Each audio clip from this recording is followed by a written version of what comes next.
My name is Judy Laster. I'm the director of the Woods Hole Film Festival, and this is our 34th edition. How many of you have been coming to films this week? Who hasn't been?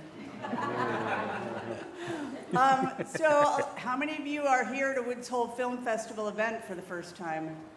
So you haven't been coming to films. That's a little bit of a lie. Thank you so much for being here. A little bit about us. The Woods Hole Film Festival started 34 years ago right next door in the old Woods Hole Fire Station as a one-day, one-hour event during which we screened 5 short films. All those films were made on film and shown on a film projector. 34 years later, we are now an 8-day event. We take place in 4 locations in Woods Hole and 1 in Falmouth at Falmouth Academy. We screen almost nothing on film, and I don't think most of the films that we show were actually made on film. However, we are so thrilled with what this festival has become. It's an 8-day festival of the best, what we consider to be the best in emerging independent film. We spend the better part of the year receiving film submissions. We receive nearly 1,000 film submissions from around the world. And then our screening committee reviews them all, and then in the end we put together a program of anywhere between 115 and 150 films that we show during the 8 days, generally about 45 or 50 feature-length films divided between documentary and narrative, and the rest are shorts. The shorts are programmed in blocks, and they're also shown as shorts before features. And this year we're so thrilled to have well over 100 filmmakers here with their films. They've come from around the world. Why? Because of you, because of the audiences in Woods Hole, because of the opportunity to have their films seen on a screen with an audience. As most of you probably know, these days it's much more difficult than it ever has been for filmmakers to have a theatrical experience with the films that they make. So for many filmmakers, film festivals are that theatrical experience. And this year has been an exceptional year so far. Audiences are so happy to be here because one of the things that film festivals do, in addition to showing films, is we create communities. And the community that has been created this year around this festival is really exciting. It's an antidote to everything else that's happening in the world. So I hope if you haven't seen any films yet, we have 3 more days that you'll get a chance to see some of the films that we're showing. Films are selling out, so if you know you want to see something, buy your tickets now.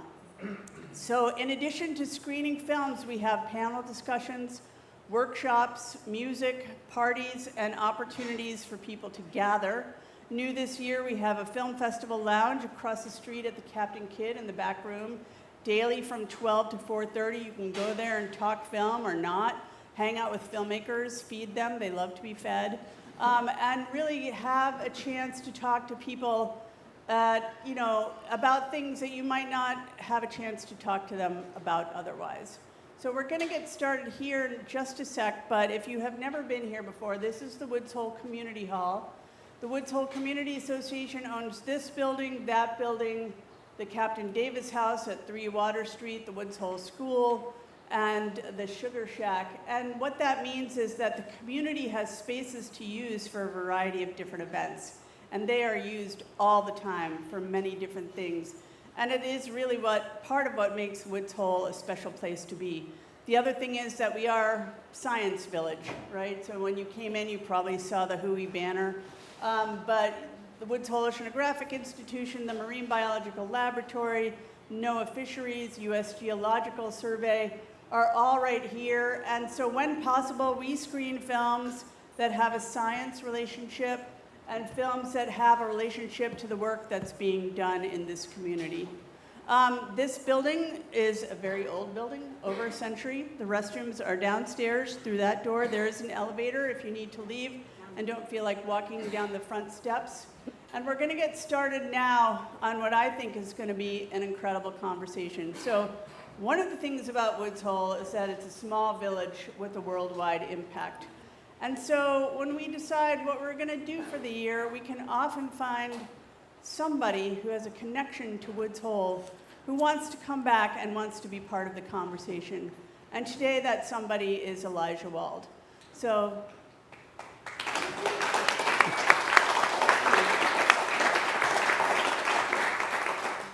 Elijah was a summer kid here. He grew up with the rest of us, and he went on to become a pretty well-known musician and then an author, and has had the great fortune to have his work get noticed by a lot of people who are interested in making films about the stories that he tells. So today what we're hosting is a conversation with Elijah, and then Ty Burr, former film critic for the Boston Globe, now writes for the Washington Post and various other things. He has a Substack. It's not a Substack.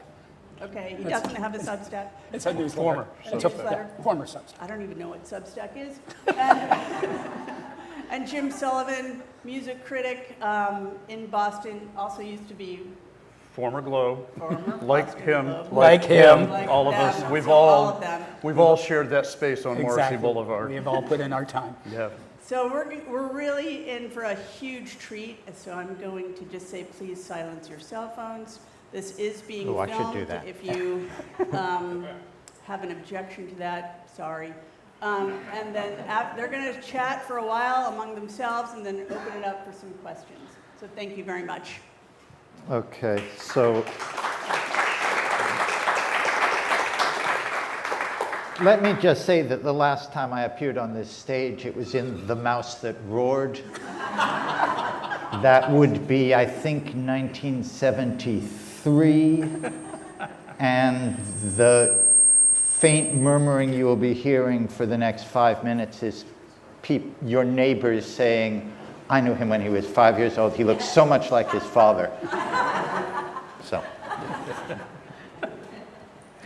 I believe we're going to start with a couple of trailers for the 2 movies that have been adapted from books that Elijah has written. And then we'll go into the conversation. I'll say it's interesting seeing those 2 trailers back to back because they're both assholes, but only one of them is Bob Dylan. And poor Llewyn Davis is not. I'd also say I liked both of those movies, but boy, is that second trailer better than the first. Yes. So I will start the ball rolling by pointing out that you have made a specialty in your writing and your books of exploding myths and sort of taking assumed narratives and getting to the truth about them. And one of the things I love about your book, Dylan Goes Electric, is that you really get to the bottom of the Pete Seeger and the Axe situation, or as much as we ever will. No, that one we've got, yeah. But movies are myth-making. Yeah. Movies are a form of myth. So let's talk about how you feel to do all this research and then have it put into a movie that will rearrange facts and change names and do things differently in the name of dramatic compression, reaching an audience. How do you feel about that? Okay, I have 3 quick answers. Okay. Quick answer number 1. When Inside Llewyn Davis came out and people asked me what I thought Dave Van Ronk would have thought of it, because it was loosely inspired by his memoir, which I had to write because he had died. And people asked me, well, if Dave saw, what do you think he'd think of it? And the answer, I am absolutely sure I know the answer to that one. His answer would have been, the check cleared. So that's answer number 1. Yep. Yep. Answer number 2, people keep asking me, does it bother me that so much of Complete Unknown is fictitious? And by now my rote response has become, if you're asking me if I wish it had been a more boring movie, no. And the bottom line is I liked both of the movies. First of all, I like the Coen brothers. Having the Coen brothers be the people who optioned one of my movies was fucking terrific. Come on. James Mangold I had frankly never heard of, so I didn't have that thrill, but the thrill on that one was that the idea was Bob Dylan. He was the one who optioned the book and hired Chalamet and Mangold, his people. So, I mean, both of them, you know, part of my reaction is just like, oh my God, these people liked my stuff. That's so cool. I basically won the lottery twice. What can I say? I did a couple interviews with Elijah, one with when the Dylan book came out, which was what, 2015 maybe, something? It was specifically 2015 because I did the Dylan book for the 50th anniversary. And then another one when the movie came out.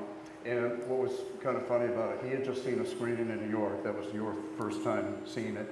I had not yet seen it. It was going to screen in Boston a few days later. So my questions were innocent. I really didn't know. And so the sort of intro question was, gee, Elijah, how truthful is it? And he was very funny because, I mean, so within about 10 seconds, you reeled off, I swear to God, like a dozen, 15, 20 inaccuracies within the first few minutes. And, you know, and I'm kind of on the other end of the phone going, okay. And after that, the obvious question, which just came up, was, so you didn't like it? And then, as you said.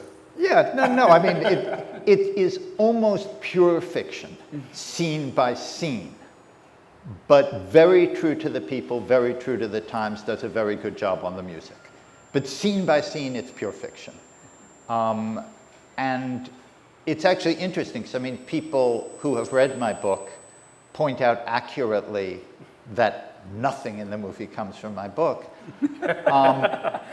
which is true except for the central idea of the movie, which is purely my invention, which is telling this story in terms of Dylan's relationship with Pete Seeger, which I simply invented as a narrative device with Seeger representing the folk scene. And in fact, they were very rarely in the same rooms. And they've now made a movie where they're constantly in the same rooms and relating to each other. And all of those scenes are fictitious. But in a sense, that's taken from my book. That's the only thing original about my book, was the idea that you tell the Dylan story as the story of him and Pete Seeger, which nobody had done before because, as I say, they were very rarely in the same room. So when the facts become the legend, print the legend? That's apparently, Yeah. yeah. So you mentioned 3 points. You said 2. What was the third one? No, I got to 3. You did? Oh, okay. Yeah. Yeah. One of the fun things, Elijah, too, was, again, this is the first time we talked after the movie. Dylan had just come out with a his tweet. or his ex, or his whatever one calls it now, where, as Elijah said, you had the impression Dylan didn't read really any books about himself. I had been told that. When I wrote the book, I said, you know, you're sending a copy to Dylan. And they're like, Bob doesn't read Dylan books. Right. He So, evidently did. Maybe. I mean, I finally got to have dinner with his manager and Jay Cox. It's wonderful the things that happen when you get a movie. And I asked his manager, so what did Dylan like about it? He says, I don't know, maybe he read one chapter. He doesn't tell me stuff like that. So what did he tweet? It was can you remember what the tweet was? I mean, it was, he basically, you know, he did a bit about the movie, which he hadn't seen the movie. No, that's right, he hadn't seen the movie. Right. He really recommended the book. Yeah, he was like, fantastic book. He said fantastic, it was very nice. And he said, you know, see the movie, then read the book. Yeah. And all my idiot friends on Facebook were like, no, you should read the book first and then see the movie. But actually, I think he was right. I think it works better see the movie first. I got to ask you this. How did sales go for the book after the Dylan comment? Inside author remark, I have no idea. I got such a good advance for this book that it will never pay out no matter how many copies sell, so I have no idea how it's selling. You did tell me that off the record, and But I won't repeat it here. assume it's selling, you know, the one thing actually that has happened is we're getting more and more translations. We just got the Polish edition, we have a Brazilian edition coming off the movie. Do you So have I mean, any- it's doing me good. Do you have any of those books here to sell? As it happens, Right back there. Oh, at the rear table. Let me ask you this. I mean, one of the great things about the movie, and one of the great pleasures I've had about the movie is going on letterboxd.com. I don't know if you know Letterboxd, the site, where basically you can put your response to a movie, write your own review, and it's definitely a place to go where people under 30 kind of talk about movies. And it is, go to Letterboxd and read the comments about A Complete Unknown, because most of the people there kind of know Dylan through their grandparents and parents, but they went to see the movie because of Timothy Chalamet, and the comments are just hilarious. They love the movie. They're kind of struck that, boy, he really was an asshole, wasn't he? Yeah, but Timothy Chalamet is a dreamboat. Yes, he is. Dreamboat plays asshole. But there's also... Talk about a formula for success. But there's also a lot of comments saying, now I'm listening to a ton of Dylan. Yeah, absolutely. So do you have any sense that the book is reaching a younger crowd, a different crowd? Absolutely. And the thing I have to say, frankly, I love about it is confession. I was just keynoting at a Dylan conference in Tulsa, Oklahoma, so I've been surrounded by Dylan people and had to go on stage and say, I have to explain right now that my interest in Dylan ends around 1965. And you've all listened to a lot of records that I literally have never listened to. Not a big Empire Burlesque fan? Not even Blood on the Tracks. So one of the things that I love about this is all these kids are discovering my Dylan rather than, for many of them, their parents' Dylan was already post-Blood on the Tracks. Yes, Right. yeah. And that's what they grew up hearing as Dylan. And to me, this, not just the songs, but the voice, just the clarity of the voice before he was doing the thing, which people do as a Dylan imitation and which he didn't do in this period and Chalamet doesn't do. It's a completely different sound. And so I love the fact that kids are discovering that Dylan. Why did you abandon or not pay any attention to Dylan after that? Quite frankly, because I approached stuff as a musician and he wasn't writing songs I wanted to do. I mean, it's really as simple as that. It's like Springsteen never really did it for me because he kept writing songs I almost might want to do but didn't quite. And all my, if I'm going to just listen to music to listen, I'll listen to James Brown. I listen to songwriters listening for material. And he wasn't writing for me anymore. That's not a value judgment, it's a personal, that's not about him, it's about me. Can you talk about your experience as a musician and how that affects the things you want to write about, and really how you approach writing about music? Yeah, sure. I mean, first of all, I don't tend to write about the kind of stuff I play. I mean, this was something that happened at the Globe. I mean, I was so happy when Scott Alaric came on board and was willing to cover the folk scene, because I didn't want to cover a world that I was working in. I mean, like my opening, I'd be playing I was playing on the Cape down in Orleans, and my opening act was handing me his CD and asking if I'd write about him. And it's like, schmuck, you're my opening act. Did the Globe ever let you review yourself? Oh, no. The answer is, could it be yes? Under a pseudonym? I did a big magazine profile of Erich von Schmidt and had to explain to Louise Kennedy, who was then doing it, I will be playing harmonica for Erich on the show that this magazine story is promoting, and I thought I should let you know so that nobody gets in trouble. And she was like, oh yeah, well, you're doing that because you admire him, and it's a profile, not a review, and we agreed it was okay.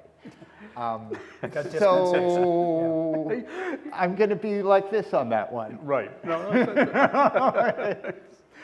I was thinking it could be rather humorous if actually you did review, Elijah Wald in concert reviewed by Elijah Wald. Well, it was all right, but I've seen him better. Interestingly, and you can probably by now find this online, Pete Seeger wrote a multi-page anonymous career review of Pete Seeger for Sing Out magazine. Wow. That got all these angry letters because he basically said he's not very good at anything. His brother Mike is better at this. Peggy Seeger's better at that. He can't sing blues, though he occasionally tries. But he's done so much stuff that if you picked out the songs you liked, you could put together a really good tape of Pete Seeger for your taste, and that's his defense. Did he ever come out of the, Yeah, oh yeah. from behind the Oh yeah, curtain? and he in fact reprinted it in his collection, the Incomplete Folk Singer. Oh, that's funny. But it was really funny because it's like, yeah, that's about right. And he was acutely aware, and he could get what he did better than anyone on earth was the live performances. I mean, this is the problem with Pete Seeger, that you can, if you want to persuade kids to get into Dylan, you can hand them Dylan albums. If you want to persuade kids to get into Pete Seeger, there's nothing you can do. No, seriously. I mean, what he did was be absolute magic on stage. And it's not on the records. Well, I think you can show him a complete unknown because Ed Norton is Norton uncanny. gives him He is fantastic. he is uncanny. Yeah. But that performance is a Rorschach test. It's really interesting. How so? I mean, I run into people who are like, oh boy, that film was really brutal to Pete Seeger. And people who go, oh, hey, that film really sort of was gave a good sense of Pete Seeger. It's really what you thought going in about, Pete was a decent, I mean, there are people who I think came around because of Norton's performance. But I mean, I do know people who think it was brutal. It was perfect. I mean, I have never met Dylan, but I did spend, I did have dinner with Pete Seeger and interview him and this, that, the other. Ed Norton is uncanny. Were there any other performances in the film that you thought were particularly dead on or particularly not dead on? Well, Right or Chalamet is interesting because Chalamet doesn't try to do Dylan. Right. I mean, Dylan, what he was known for in that period was intense nervousness, that he could not, that if you were sitting with him, he was like this all the time, that he could not be still. And Chalamet is much stiller. Also, Chalamet sits down on stage. Dylan's whole thing on stage was like being like this and tip his cap and be like he was about to fall off the edge of the stage and just catching himself. Chaplin-esque was the way people described it, because it was this incredible physical comedy. And Chalamet doesn't try to do any of that. He has created a character that works, I think, very well in the film, but he's not doing an imitation. Unlike Norton, who is an uncanny mimic, not just in this case. Right. I mean, there's an amazing talk show scene. I don't remember which talk show it is. We talk about the film where he was with De Niro and Brando. And and every time he mentions them saying anything, he becomes De Niro or becomes Brando. I mean, he's amazing. Monica Barbaro, the singing. I mean, she's not a singer. She doesn't sound just like Joan Baez, but Jesus Christ. I mean, you can act Dylan's voice or act Pete Seeger's voice. Acting Joan Baez's voice is that's like acting a Stradivarius. And she does an astonishingly good job. And Joan Baez later said how impressed she was with it. She really liked what was done. Yeah. I should say, everyone I know who was actually there then on stage, all the performers I know who were there then, loved the movie. I mean, I was just talking to Jack Elliott last week, and he's like, and I asked him what he thought of the movie. He said, really good film. I wish there'd been more of me in it, but I've seen it 3 times. I talked to Al Cooper. Or you talked or he talked? Well, I sort of probably what you just said. I asked him, he had just seen it. And, the prompt question, so he probably would have liked to see a little more of himself. And there was no effusive quote. He was sort of like, yeah, I liked it. He didn't go on about it. He didn't slam it. He didn't go nuts about it. It was just kind of there. Glad he saw it. I mean, to be fair, he is blind. I have no idea what he got out of it. He's not totally blind. He's blind enough that I don't know what he got out of it. He's good around his house. But then again, blind dogs are also good around their houses. Yeah, no, I'm just saying. I'm not saying that. I'm just saying I don't know what his experience. He had a different experience than the rest of us. Yeah. Can we talk a little bit about the opposite of that experience? Llewyn Davis, because I know when we had a conversation Which people earlier, hated. Right. Oh my God. Can you talk about that? Oh my God. Yeah, almost everybody who was actually, the people who were actually there then ranged from absolutely having hated it to sort of defensively saying they kind of liked it. You talking about the movie Because or the character? The movie. The movie, okay. I think because they couldn't separate. Well, there are two things. First of all, people who were friends of Dave Van Ronk's were irate at them having made Dave Van Ronk into this unpleasant misanthrope. I mean, Dave was the smartest, funniest human being I've ever known in my life, and people who knew him that way. But it wasn't supposed, I mean, that film was fiction, goddammit. They used 3 scenes adapted from our book. If they hadn't paid us, we couldn't have sued them. They took so little from the book. I'm infinitely grateful that they paid us. They not only paid us, I suggested that they rent one of Dave's guitars from his widow who needed the money. And they didn't do that, but they did something even cuter, which was, if you've seen Llewyn Davis, there's an uptown college professor, CCNY, I forget which college, I think it's CCNY, because they're being insiders and joking. But in any case, his apartment is decorated with all this primitive art, and that was all Van Ronk's. That was Van Ronk's primitive art, which the Coens rented from his widow and paid her well to dress the set with his New Guinea flying bird and all these things. They were super good. But anyway, the Dave Van Ronk friends were really irritated. Dave wasn't like that. The other thing was, it's a very dark, miserable, unpleasant, depressed film. It is. And all these people who recall this as the fun, wonderful moment of their lives with this wonderful community where they were all together and having a wonderful time. And a movie is made about it, and it's just deadly depressing. And I keep saying to them, there is nothing more, it's 1 week in the life of this guy having a really bad week, and there is nothing worse than being really depressed, surrounded by people who are having a wonderful, fun, marvelous time. That's completely accurate. The other people around him aren't all depressed.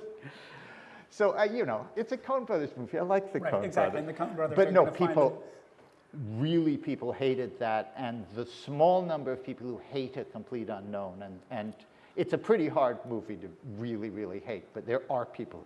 I was just at this, as I say, Dylan conference, and I was at a panel where the Complete Unknown came up, and the woman sitting next to me was just like, terrible film. Every scene, that was a terrible scene.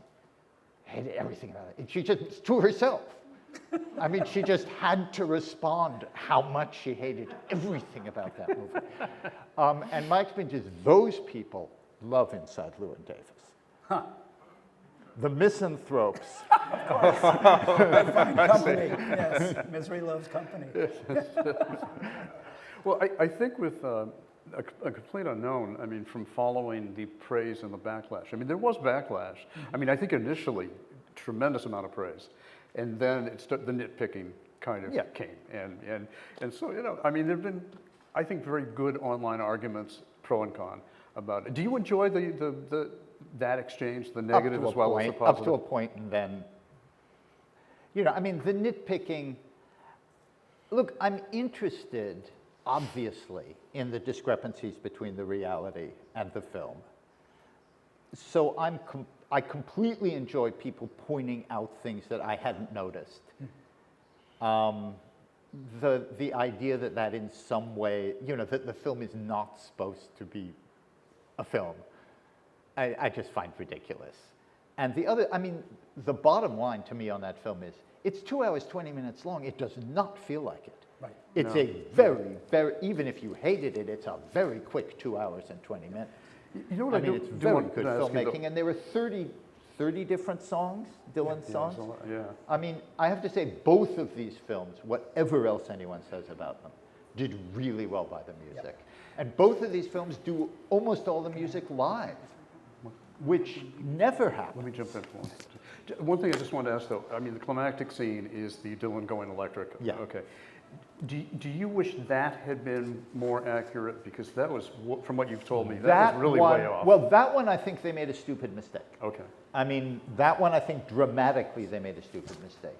If you've seen the movie, he goes electric, and you get the crowd scenes of all these people seated in their chairs, some angry, some bopping.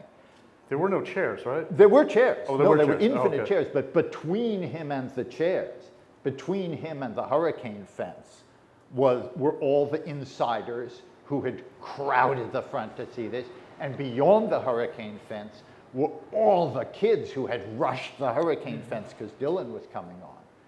So there was a screaming mob, positive and negative, very much crowding the front, and I just think it would have been so much more dramatic to have showed it that But way. no one yelling Judas. I don't know.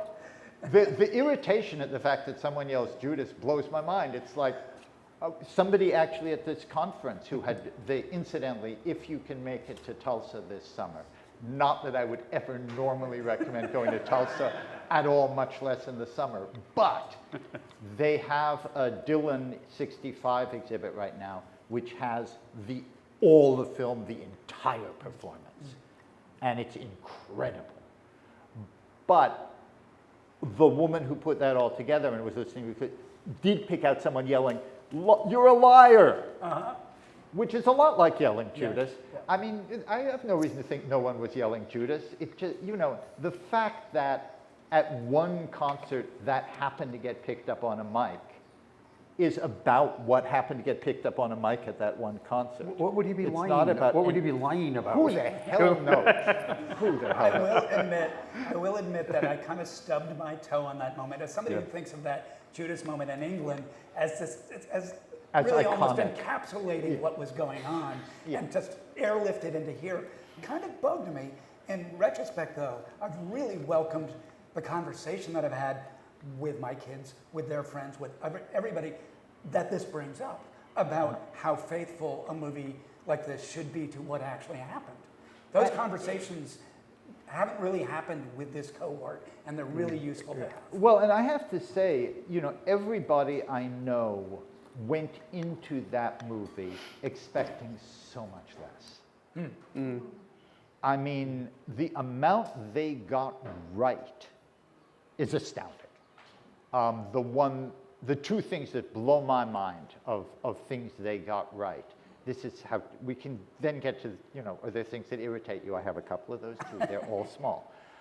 The things that they got right that blew my mind were, one of them, the scene with the old black guy on Pete Seeger's show, which I think is racist bullshit, and it's one of the two things that really irritates me. Because the old blues singers were professionals, and they know you don't drink whiskey on television. I mean, that was complete bullshit. But I then expected the blues player and Dylan to bond, as they did, and start doing a blues together. And I expected Pete Seeger to get shut out. And instead, Pete picked up his banjo and started playing blues on the banjo exactly the way he did when he jammed with blues players. And it was like, shit, they got that right. That's really cool. And the other one of those was Alan Lomax going ballistic about the idea of the Butterfield Blues Band, not because they were loud and electric, but because they were white. Alan Lomax, in real life, had been trying to get rock and roll accepted as modern folk music for 7 years by 1965. Alan Lomax had been screaming for 7 years, you want folk music in New York? Go listen to Frankie Lyman and the Teenagers, not a bunch of college kids playing banjos in Washington Square Park. He was angry because the first real Chicago blues band to be booked at Newport was a bunch of white college kids, not Muddy Waters or Howlin' Wolf or Junior Wells and Buddy Guy. And they got that right in the movie, and no one noticed. Everybody walks out of the movie going, yeah, Alan Lomax, he really hated electric music. But the filmmakers didn't make that mistake. One interesting point, I think, maybe people don't know exactly, but when you sell the rights to the book to them, after that happens, your involvement is goose egg? Yeah, I mean, if I want to not make any money, I could demand a level of control and they could walk away and not license the book. You were censored. You have to say that again. There you go. Bleeped. But I mean, I mean, as I say, the Coen brothers, there was potential involvement. I mean, I did a reel. I tried out for a part in that Oh movie. yeah, you were going to be. Yeah. I wanted to be in the, it's the Coen brothers, goddammit. Why didn't you make the cut? Because I was lousy. What do you mean, why didn't make the cut? But I mean, we were invited on set. Dave's widow was actually on set a bunch. Nice. I didn't make it on set, so they invited me down to the editing room for an afternoon. I mean, they were super nice about that. Actually, the only thing, they invited me to the editing room, and I noticed something that Oscar Isaac got wrong in the guitar part to Cocaine Blues. And the one time I met Oscar Isaac, he was like, the Coen brothers told me, they said you got... So I shouldn't have said anything. The Dylan film, I had zero involvement at any stage. I talked to James Mangold for the first time at the premiere, and he said hello. Don't get me wrong, he said hello, and he then got on stage, and I was the first person he thanked, and they've given me a terrific credit in the goddamn movie, which we don't get a credit in Inside Llewyn Davis at all, because they were hoping to get nominated for Best Original rather than Adapted Screenplay. Nice. None of these are me complaining. This is just me describing. And the credit I got the credit they gave us in the Dylan film is ridiculous. You were like we're the first you were the credit first, after the first thing. Yeah, I mean, it's absurd. Yeah. You never get that. Yeah. So I've been very, very well treated in both cases. One thing I wanted to ask, and I can't remember if in the book you go into, one of the criticisms of the movie is... Which movie? A Complete Unknown, is the treatment, or rather the lack of treatment of Pete Seeger's wife. Of Toshi. Yeah, who had a very, very impressive career, and then basically in the movie kind of just does this a lot. Okay. First of all, the movie does fail the Bechdel test. For people, It's kind of built in. Explain. how many people here know the Bechdel test? Okay. Sorry, Bechdel test. There was a woman named Alison Bechdel, cartoonist, ran a comic strip for years called Dykes to Watch Out For. And in one of them, they have this conversation, which became iconic, and it's now called the Bechdel test. The Bechdel test of a movie is, was there a scene where two named female characters, A, had a conversation that lasted more than 5 lines, Yes. and that was about anything other than men. And very few movies. Very few movies pass the Bechdel test. And Complete Unknown absolutely doesn't. And the Sylvie Russo character, based on Susie Rotullo, who was a friend of mine, by the way, Susie, S-U-Z-E, but pronounced Susie. She was very, very smart and funny. And she's much weepier in the movie than she in fact was. So, those kinds of complaints, I am not arguing with people who have those kinds of complaints. Toshi Seeger is a little bit, to me, a different thing, because Toshi was incredibly powerful behind the scenes. But, I mean, I had dinner with Pete and Toshi Seeger, and she never said a word. I mean, she was a power behind the scenes, but she was not chatty. And so the scenes where she's around and where she tells Pete to calm the fuck down, and that's real. Her presence, I thought she had a strong presence, but she did not have much talk, and that was my experience of Toshi Seeger. Other people had other experiences. But I mean, if we're going to talk about women, I thought the Baez character, they did a good job of her being strong and telling him he was an asshole. Yeah. Yeah. The Susie Rotullo character, as a friend of mine was pointing out, they do show her leaving him, not him leaving her, but I do think she was weepier than she needed to be. But all in all, again, I expected so much worse. I mean, I expected it so much to be, the girls just following Dylan around and Dylan juggling them, like the plate spinning. Yeah. metaphor that Susie gives. And, you know, I thought Joan Baez standing up to him and kicking him the fuck out of her apartment, you know, I thought they did much better on that than I had expected. One of the things you told me about, which I didn't know, but I thought was quite amusing, was in the movie it ends with Dylan riding away on his motorcycle, which I believe presages the motorcycle crash in 1966. Right? Okay. Yeah. So that's kind of left in the viewers' heads if they know that that happened in real life. And of course, as you said, he didn't have a motorcycle. Oh yeah, I mean, no, he didn't have a motorcycle. Pete wasn't there that morning putting away the chairs. But I mean, he was a motorcycle guy back to high school. I mean, Dylan was. Dylan was into motorcycles from age 14. I mean, this is what I'm saying. This scene by scene, it wasn't accurate, but the portrayals of the people were legit. Surprisingly legit. Well, and the thing about Dylan, too, is that, I mean, he loves the myth-making, doesn't he? He loves lies. He loves lies about himself. He tells them all the time. film was much more accurate than Dylan's description of Dylan. Yeah, that's sort But of that's thing. part of the film. I mean, it's built into he has the line of dialogue about that, and you get that in the scene where she looks at his scrapbook, she gets, you know, the Right. yearbook, Yeah, and you yeah. get this little window into the nerd that he was back in, you know, Hibbing, and then it closes. Yeah. Yeah, except, you know, like I say, he was a motorcycle guy back in Hibbing, too. I mean, he was a weird kid. Yeah.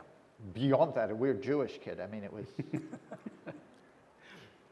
I think at this point we should open it up to questions from the audience. So if anybody has anything they would like to ask, like you, sir. Yeah. Right. Check 1, 2. Yeah, we'll be coming around with a microphone. Please wait for the microphone so it will go on the audio, on the camera, and people can hear you. So Caitlin here will bring you the mic. And Caitlin rushes up. Filmmaking is such a collaborative medium. When you give your words away and you watch them on screen later, what's something that made your head explode or brought you great joy? None of my words were on the screen. I mean, like I say, all they took for the Dylan movie, literally all they took from my book was the idea of doing the story as Dylan and Pete Seeger. There's not one scene in that movie that's from my book. And in the case of the Coen brothers thing, they took some funny scenes, and they were funny scenes from Dave Van Ronk's recollections, and he was a funny man. And I have no idea whether they were true in my book either. You know, the bottom line is I liked both movies. It's really not, you know, as I said, if you had asked Dave what he thought of Inside Llewyn Davis, he would have said the check cleared. I mean, it's not mine anymore. When did he die, Elijah? 2002. I do have a quick question. You've written a number of books, one of which I'm going to read now because the title just cracks me up, How the Beatles Destroyed Rock and Roll. It's not about the Beatles. They don't arrive till the end of, they don't arrive till the last chapter. It's a history of popular music from 1890 to 1970. Would you be as likely to pick up a book that said a history of popular music? Well done. But listen, what book of yours that hasn't been made into a movie would you like to see made into a movie? That's a good question. I should actually say there was one other. Natalia Almada did a movie called Al Otro Lado that centers around the Mexican corrido. And that was also, that came off my book, Narcocorrido. And that one, I actually was along on that trip and doing the interviews with her for a lot of it and whatever. I mean, that would be obviously one that I could see getting licensed again. I mean, I'd love to see someone do the Josh White story. Yeah. I don't see it coming. My most recent book was Jelly Roll Morton, and trying to look at what the blues world was really like in the first decade of the 20th century, before any of it was in print or on record, and therefore before it all got cleaned up and streamlined for mass consumption. And it was completely different. And that would be a fun, interesting world to open up. And I'm actually right now writing the biography of a woman who's a page and a half in that book, who Morton remembered as the best pickpocket in the red light district in New Orleans. and ended up by 1930 owning the largest black-owned hotel in Southern California with a staff of 100 people and a full big band, and it was a block, the full city block hotel. You know, so that book isn't out yet. I never expect another of my books to be made into a movie. On the other hand, I didn't expect these ones. Who the hell, I mean, I know people who plan for that sort of shit and they never get their books made into movies. I got so insanely lucky. Back to the audience. I mean, there are people who've written 5 Dylan books and haven't, and I get the movie. They must hate me. If I were them, I would. Any other questions? Yes, you, sir. Hold on, microphone coming your way. Hello, my name is Manolo. I'm the immigrant here. And I'm talking and representing a community that is having a hard time in America. And through the history, music has created revolution. And the only way to fight what we are going through as a nation right now is through love and music. In your experience, as somebody that knows all these musicians who have created change, why we don't have anyone right now that represent us and it will fight for us as a society? I'm going to give an unpopular answer. I don't think music actually does a great deal to create change. I wish I did. But what music can do is keep people's spirits up while they are creating change. I don't think I mean, Newport was a perfect example. Newport in 1965. There were all these people there who sang political songs and audiences cheering. And the one time someone on stage, it was Len Chandler, made a statement against the Vietnam War rather than singing a song, he got booed by a large portion of the audience. I think what music does, again, is it keeps people's spirits up. I've been very pleased to see brass bands showing up now at rallies, which are much, much better for keeping people's spirits up than some nitwit with a guitar singing their long song. I mean, that's not what nitwits with guitars did in my time. In my time, nitwits with guitars led sing-alongs, which got everybody up on their feet. And so now the nitwits with guitars are just giving a speech with the guitar behind it. And that's useless. The brass bands are much, much better. But I think one needs to be careful because John Coen of the New Lost City Ramblers at the time, there's an interview he gave where he said, you know, the problem is a lot of people go to Pete Seeger concerts and sing all the freedom songs and go home feeling like they've done something, when all they've done is gone to a nice concert. And the music is great for keeping people's spirits up, for making people know that they are not alone, but it does not substitute for action, and it often can get to feeling that way. And I would say the important thing, you know, it doesn't help to go to the concert if you don't then go home and get out on the picket line, get out on the streets, call your Congress people, donate the money, and every time I'm on stage now, I am talking about the genocide in Gaza, and I am saying it is a genocide in goddamn Gaza. They are starving a population to death, and we need to be speaking about that. We need to be speaking about the horrific things that are happening now in this country in terms, first of all, to immigrants, but immigrants are the first line. It's the destruction of the Constitution. It's not just happening here, it's happening in Europe. I mean, these are very tough times, and all I want to say, you know, I encourage everybody to do everything you can, and listening to music, if it helps you do that, that's great, but don't let it substitute for doing that.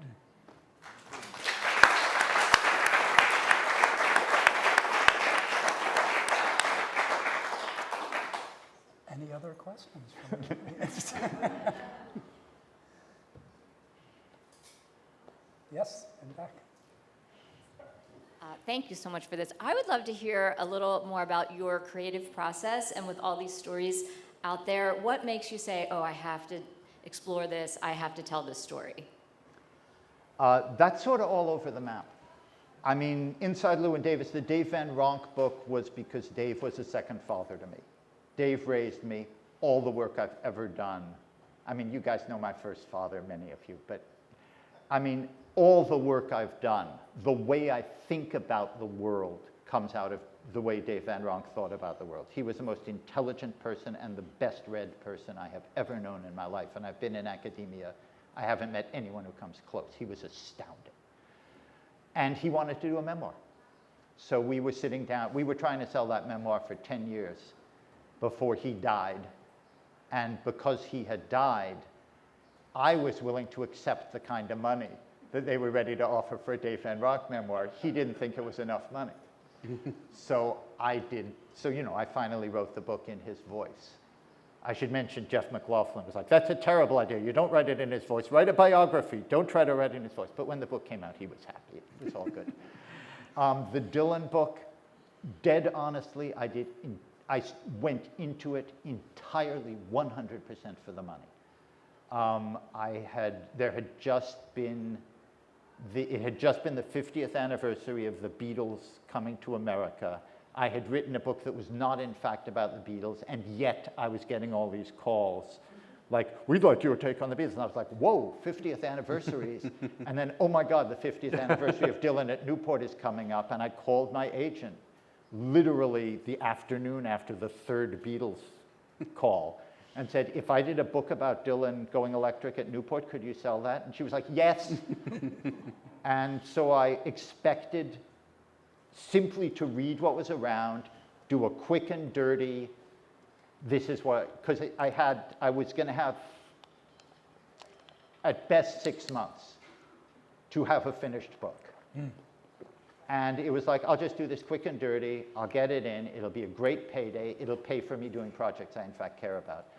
And when I started doing it, I got fascinated, and in fact, it was the heaviest 6 months I've ever had in my life. It's actually the only time I've ever turned to my wife and said, this will pay for 3 years of our life, are you willing to help me out? And she actually did do a bunch of transcription and stuff like that with me. I never have asked her to do anything like that outside of this one, but it did pay for 3 years of our life, and then we got a goddamn movie and it paid for another 3 years of our life. So I did it for the money, I got the money. I'm proud of that book, but I didn't expect to be. And other books, it's all over the map. I did a book on the dozens, the black tradition of mother insulting, because I was working on another book that was going to have a chapter that would deal with the dozens. And so I went to find what books there were on the dozens, and there wasn't one. And it's like, hell, this is a fun subject. It's all over the map. I mean, right now, the woman I'm writing about, the biography, The Pickpocket, a big part of that is just like, I've never written a book about a woman. That sucks. That's, you know, about fucking time. It's going to pass the Bechdel test then? When they make the movie, we'll see. What's her name, by the way? Love this. Her name was Ready Money. I mean, I saw him talking about this woman, Ready Money, and I thought, shit, I'll never be able to find this in the newspapers. Was I ever wrong? I mean, she was notorious. She was arrested all over the goddamn United States. And after a while, it starts being a thing where this woman who's been arrested in Kansas City and Portland, Oregon, and Chicago and whatever is now in New Orleans. Yeah. Anyway. That's good. Any other questions? Yes. Here comes the microphone. Thank you all for doing this. I would like to make a shameless plug for Inside Llewyn Davis. I think it is one of the Coen brothers' least popular movies, but it is by far my favorite. I think it's an absolute masterpiece, and in particular a masterpiece of tone.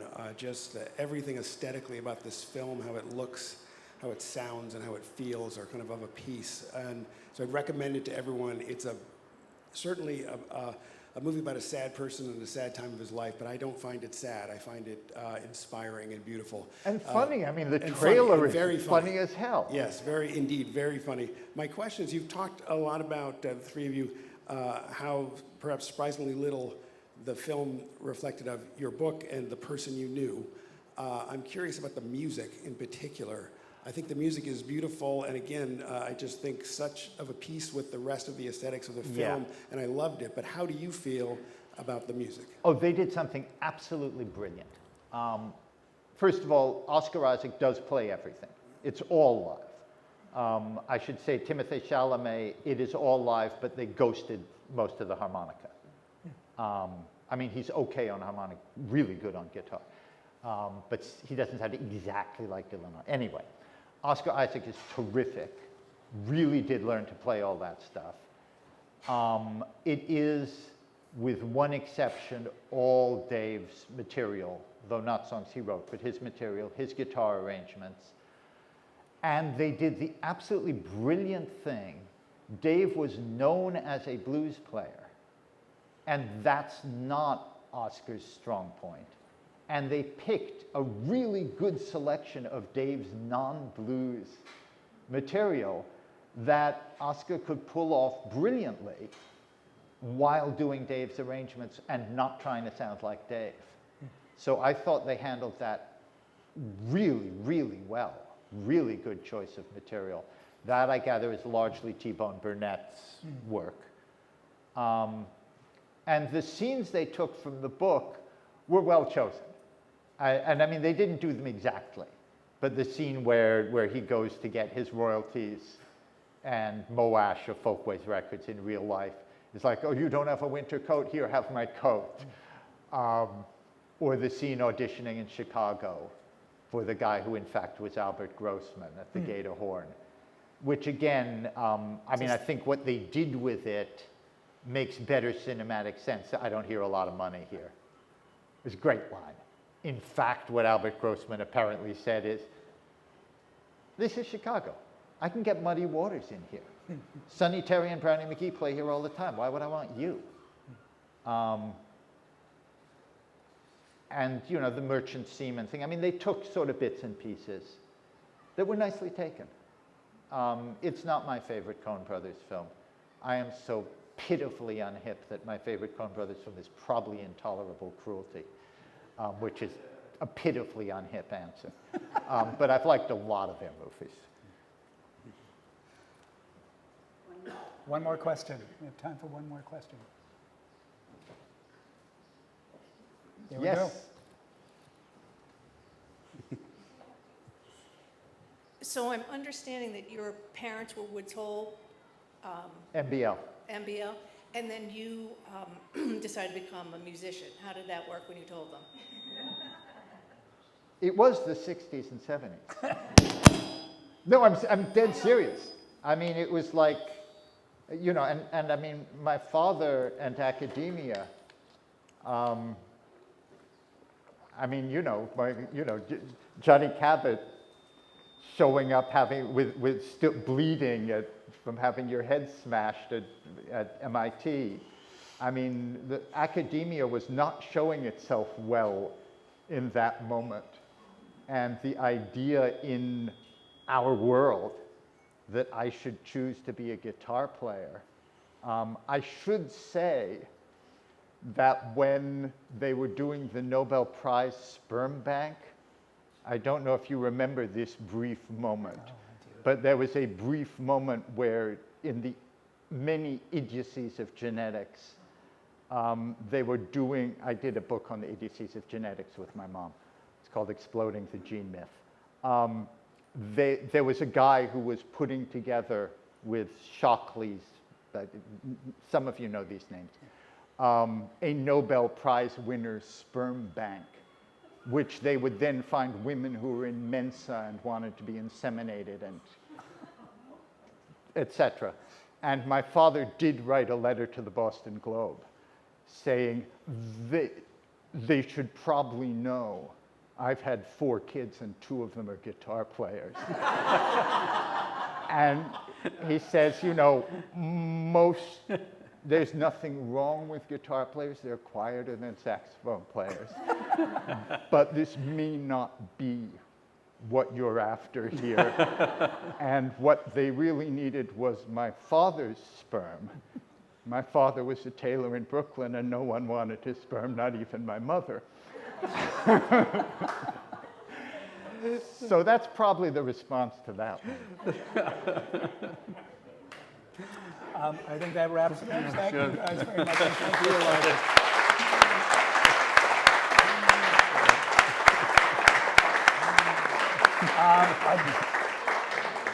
I believe there's a table with books over there. I do have don't know some how books. that got there, but I believe you will be signing some. There are books back there, and if you want them marred with my signature, that is possible. These Thank guys, you, I'm sure, would be everybody, happy to so sign my much. book as well. Why didn't you bring your book? Do you have a book? Yeah, I didn't want to horn in on your thing. That's all right. It's fine. Let's Different audience, too. thank Elijah, Ty, and Jim. Thank you so much for being here. Thanks, Judy. Thank you so much. And we have another panel coming up after this at 3 about science filmmaking, making films about science in challenging times. If you want to Elijah, stick you around should be for there that. for that And then one, too. tonight, we have a film about a Nobel Prize winner Yeah. at the NBL. It's sold out. Thank you so much for being here. I hope we'll see you at the rest of the films at the festival. Well-ish. What?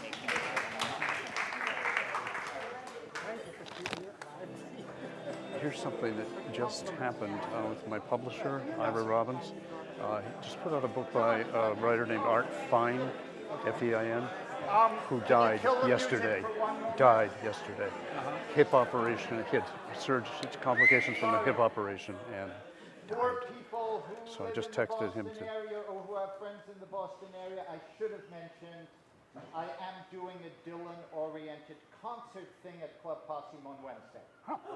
So please, if you're around, come. If you're not around, pass the word. I'll actually be singing all the goddamn stuff, and also Van Ronk and Ron Schmidt. And we're going to get back here. Let's roll.